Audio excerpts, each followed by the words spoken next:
इस कार्यक्रम के पुण्यार्चक हैं श्री निरंजन कुमार जैन, कुसुम जैन एवं सीए उमंग जैन, जोहराट, असम। पुनीत पाटनी जी, निको पाटनी, अनन्या, अयांश, गुवाहाटी, असम। उदय सेठी, सीए संतोष जैन, दीमापुर, नागालैंड। सीए अरिहंत जैन, सीए नवीना जैन, ऋत्वी जैन, गुवाहाटी, असम। श्रीमती मैना देवी पहाड़िया, डिब्रूगढ़। यदि आत्मा की उन्नति का कोई सोपान है, उसका नाम है सदुपदेश।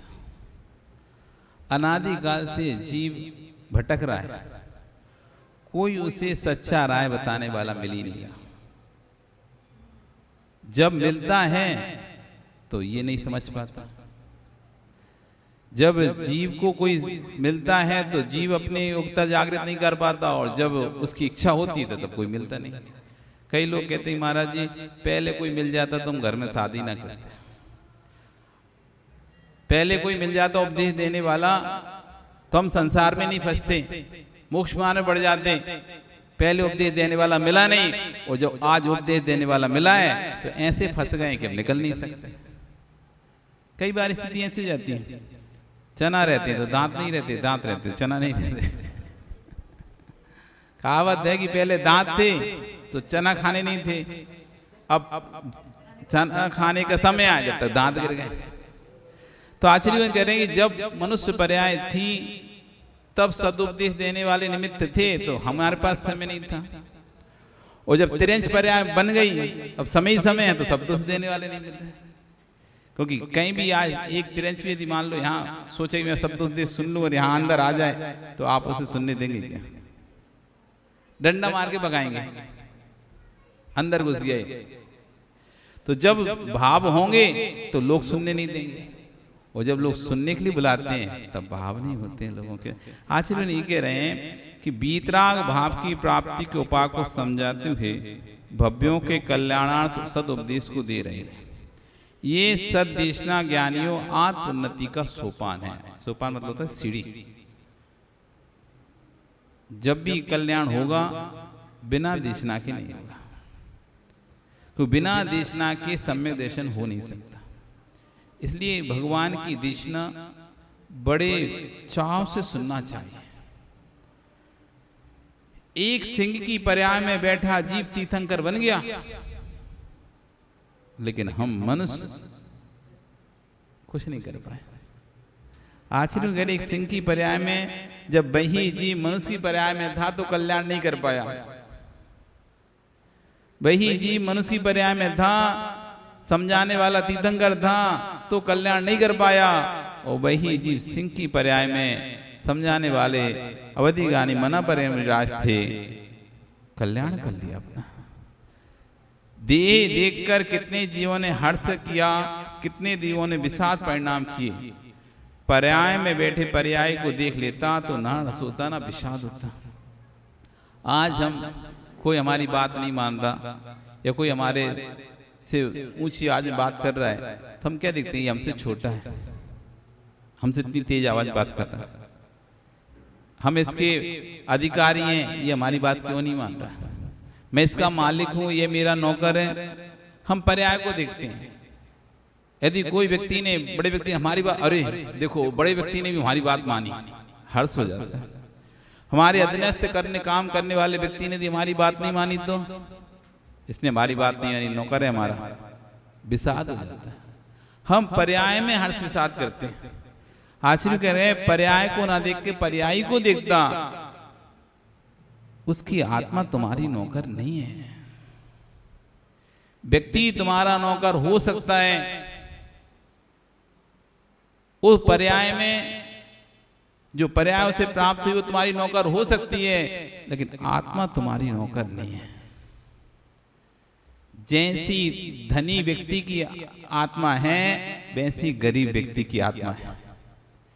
किसी में किंचित मात्र अंतर नहीं है। ऐसा तो नहीं धनी व्यक्ति की आत्मा में कुछ अलग से सिंह पैर निकल आते हैं, या कोई अलग से कोई विशेष गुण उत्पन्न होता है धनी व्यक्ति की आत्मा में, और निर्धन की आत्मा में कोई गुण कम रहता है आत्मा में। धन से निर्धन दिखाई दे रहा है, कार्य से निर्धन दिखाई दे रहा है, लेकिन आत्मा उसकी भी वैसी है जैसी तुम्हारी है। जैसा सुई चुवाने पर वेदन तुमको होगा, वैसी सुई चुवाने पर वेदन उसको भी होगा। किंचित मात्र भेद नहीं है। पर्याय को देखते हैं, हम तो 5 मिनट काम करते हैं, 1 घंटे काम करते हैं, पूरे दिन गिना देते हैं। आज 1 घंटे से काम कर रहे, थक गए, और अपने अधीनस्थ जो भी कर्मचारी उसे दिन भर काम कराते हैं, तब भी भाव नहीं आता कि ये थक गया होगा। स्वयं थोड़ा सा काम करते हैं, घर में थोड़ा सा काम कर लेते हैं, तो पूरे दिन गिनाते कि आज तो हमने इतना काम किया, इतना काम, थक गए, हम थक गए। और वहीं अपने अधीनस्थ से तुम्हारे बराबर से लगा था, तुम तो फिर भी कह के चले गए थे मैं आराम कर जाऊं, तो ये काम और निपटा लेना। वो भी निपटा रहा, तुम्हारे साथ में तो काम कर ही रहा था, तुम्हारे बाद भी वो काम कर रहा था, तब भी हमें नहीं लगता कि वो भी तो थका होगा। जैसी मुझको थकान है, मुझको पीड़ा है, मुझको दुख है, मुझको तकलीफ है, वैसी ही दूसरे को भी होगी। आचार्य कह रहे हैं पर्याय को हम देखते हैं, हर्ष के साथ करते हैं, ये हमारा काम नहीं कर रहा, लेकिन पर्यायी को देख लेते, जैसे तुम्हें कष्ट होता है वैसे उसको भी कष्ट होता है, जैसे तुम्हें पीड़ा होती है वैसे उसमें भी पीड़ा है, जैसी तुम्हारी आत्मा है वैसी उसकी भी आत्मा है। पर्याय देख करके कितने जीवों ने हर्ष विषाद परिणाम किए, पर्याय में बैठे पर्याय को देख लेता तो ना हर्ष था ना विषाद है। जितने विकल्प हैं पर्याय को देखकर हैं, जितने भी संकल्प विकल्प हो रहे हैं किसके लिए हो रहे हैं? पर्याय के लिए। आत्मा को देखकर किसने संकल्प विकल्प किया? जो भी हमें सुख दुख का अनुभव होता है पर्याय से होता है, चाहे पुद्गल की पर्याय ले लो चाहे जीव की पर्याय ले लो। विभाव पर्याय, जीव की स्वभाव पर्याय तो हमें आंखों से दिखाई नहीं देगी, जीव की विभाव पर्याय नरक तिरंच मनुष्य देव आदि ये विभाव पर्याय कहलाती हैं। तो जो भी ये पुद्गल की पर्याय आपको दिखाई दे रही है, जितना भी मूर्ति वस्तु दिखाई दे रही है वो सब पुद्गल की पर्याय है।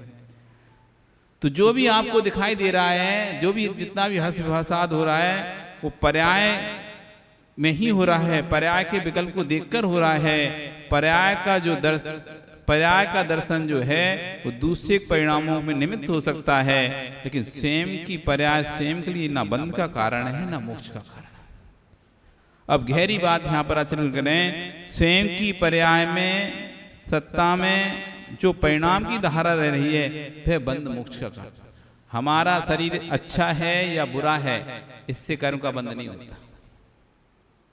हमारा शरीर स्वरूप है या कुरूप है इससे पर्याय कर्म का बंध नहीं होता। इस स्वरूप कुरूप अवस्था में जो परिणाम है हमारे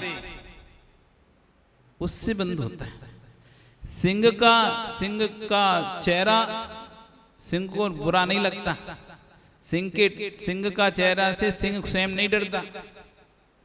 आप भले डर जाओ, आपके परिणाम भले सिंह को देखकर, सिंह के चेहरे को देखकर, क्रूर चेहरा देखकर विचलित हो जाएं, लेकिन आपको भय उत्पन्न करा सकता है, लेकिन सिंह का चेहरा सिंह को भय उत्पन्न नहीं कराता।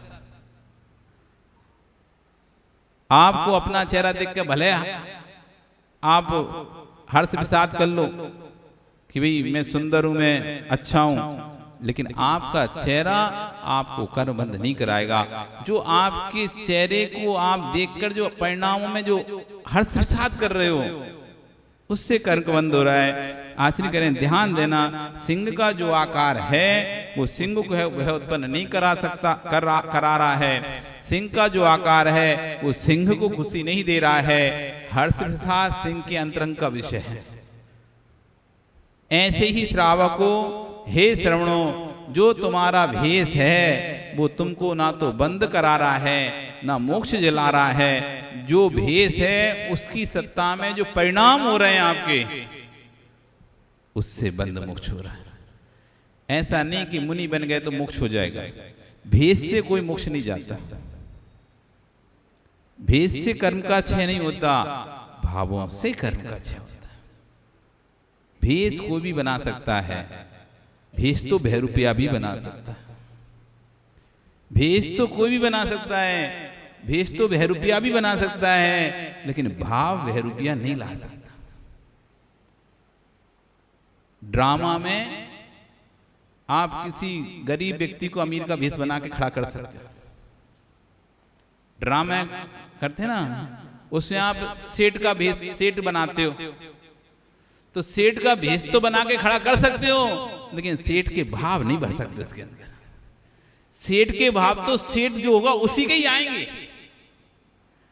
सेठ के भाव जो सेठ होगा उसी के ही होंगे। ड्रामा के व्यक्ति के अंदर सेठ के भाव नहीं आ सकते। आचार्य यही कहना चाह रहे हैं, भेष अकेले बनाने से कल्याण नहीं होगा जब तक भाव नहीं आएंगे।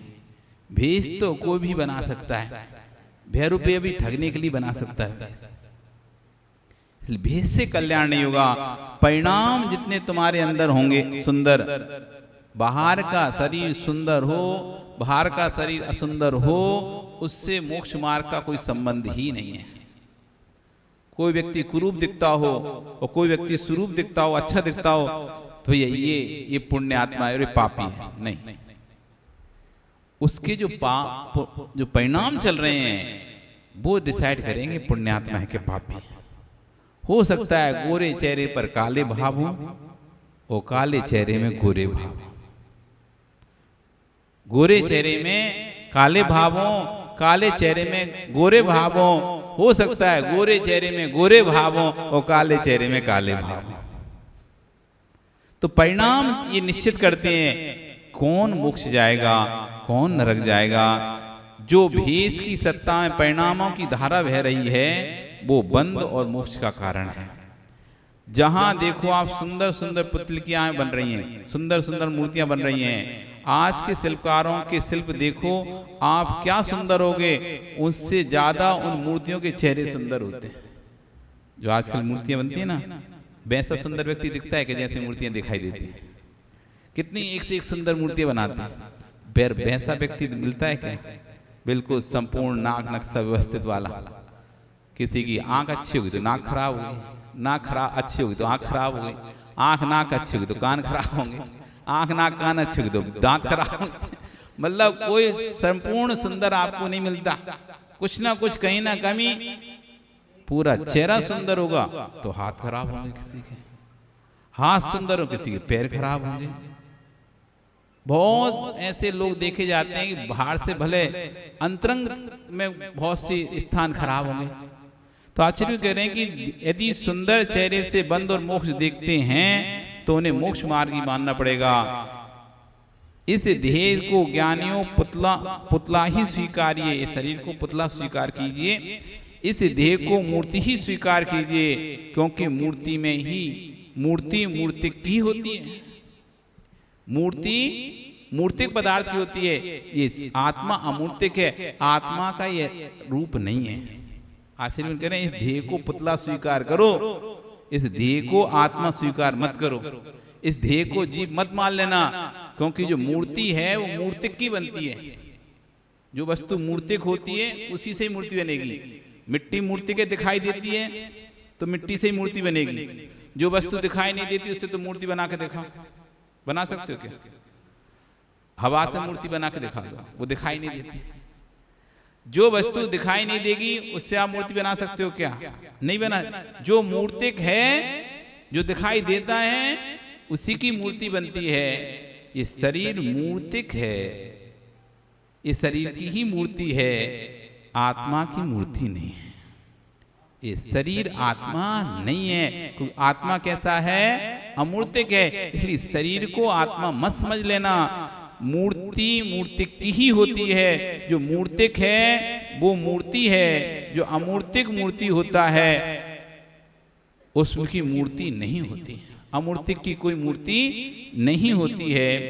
मूर्तिक के राग में तुझे संसार ने मूर्ति रूप दिया है। मूर्तिक का राग समाप्त हो जाता तो जैसे वर्धमान स्वामी सिद्ध शिला पर विराजमान है, वैसे आज हम भी सिद्ध शिला पर विराजमान। जितने राग देश कर रहे हैं किसके लिए कर रहे हैं? अपने शरीर के लिए अथवा दूसरों के शरीर के लिए?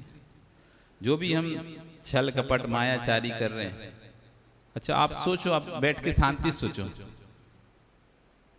अपने बच्चों के पालने के लिए छल कपट मायाचारी की, अपने घर चलाने के लिए छल कपट मायाचारी करी, अपना स्वयं का शरीर चलाने के लिए छल कपट मायाचारी की, अपने दोस्त बनाने के लिए छल कपट मायाचारी की, अपने दुश्मनों से अपनी रक्षा करने के लिए अपनी छल कपट मायाचारी की। जो भी कर रहे हैं दूसरे की पर्याय के राग में अथवा अपनी पर्याय के राग में, इसी में तो छल कपट मायाचारी हो रही पूरी। कोई और के राग में कर रहे क्या? कोई वस्तु के राग में की तो ये भी कोई पर्याय है मूर्ति, इसको चाहिए इसके लिए हम छल कपट मायाचारी कर रहे हैं। कोई सामग्री चाहिए उसके लिए हम छल कपट मायाचारी कर रहे हैं। तो आचार्य कह रहे हैं मूर्तिक के राग में तुझे संसार ने मूर्ति रूप दे दिया। मूर्तिक के राग में छल कपट किया, कर्म का बंध हुआ, कर्म का बंध हुआ तो फिर पर्याय को प्राप्त हुआ। यदि तुम छल कपट नहीं करते, कर्म का बंध नहीं करते, तो आज हम भी मोक्ष जाकर वर्धमान स्वामी के जैसे सिद्धालय में विराजमान होते, इस संसार में नहीं रहना पड़ता। मूर्तिक के राग ने तुझे संसार में मूर्ति रूप बना दिया।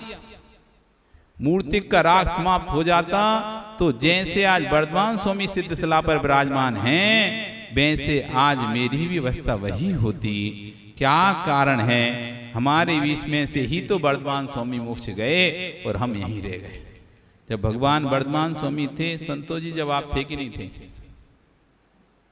महावीर स्वामी थे तब नवीन तुम थे कि नहीं? हैं? नहीं थे? निरंजन, क्या नाम, निरंजन नाम है, आप थे क्या? आप भी नहीं थे? राजेश आप थे? दोनों राजेश नहीं थे? अरे सुरेश जी आप तो रहे होंगे। जब महावीर स्वामी थे तब आप थे क्या? आप भी नहीं थे। सिद्धार्थ तुम? कोई भी नहीं था क्या? हम तो थे, पर हम तो थे मां। हम तो महावीर की बात करते हो, हम तो आदिनाथ स्वामी थे तब भी थे मां। तो मनुष्य नहीं थी, ये तुमने कैसे जाना? जब भगवान महावीर थे तब तो मनुष्य नहीं थी, तुमने कैसे जाना? याद है क्या तुमको? जब भगवान महावीर स्वामी जी कह रही मां हम उस समय मनुष्य नहीं थे, तो तुमने कैसे जाना कि उस समय तो मनुष्य नहीं थी? कौन से ज्ञान से जान लिया तुमने? अवधि ज्ञान से कि मना परे ज्ञान से कि केवल ज्ञान से? किस ज्ञान से जाना तुमने कि भगवान महावीर स्वामी थे तब तुम नहीं थी, जो तुम मना कर रही? पर हमने जाना है कि हम थे। भगवान महावीर स्वामी थे तब भी मैं था, भगवान आदिनाथ स्वामी थे तब भी मैं था, अनादि 24 निकल गई तब भी मैं था। आप थे कि नहीं? इस कार्यक्रम के पुण्यार्जक थे श्री निरंजन कुमार जैन, कुसुम जैन एवं सीए उमंग जैन, जोहराट असम। पुनीत पाटनी जी, निको पाटनी, अनन्या, अयांश, गुवाहाटी असम। उदय सेठी, सीए संतोष जैन, दीमापुर नागालैंड। सीए अरिहंत जैन, सीए नवीना जैन, ऋत्वी जैन, गुवाहाटी असम। श्रीमती मैना देवी पहाड़िया, डिब्रूगढ़।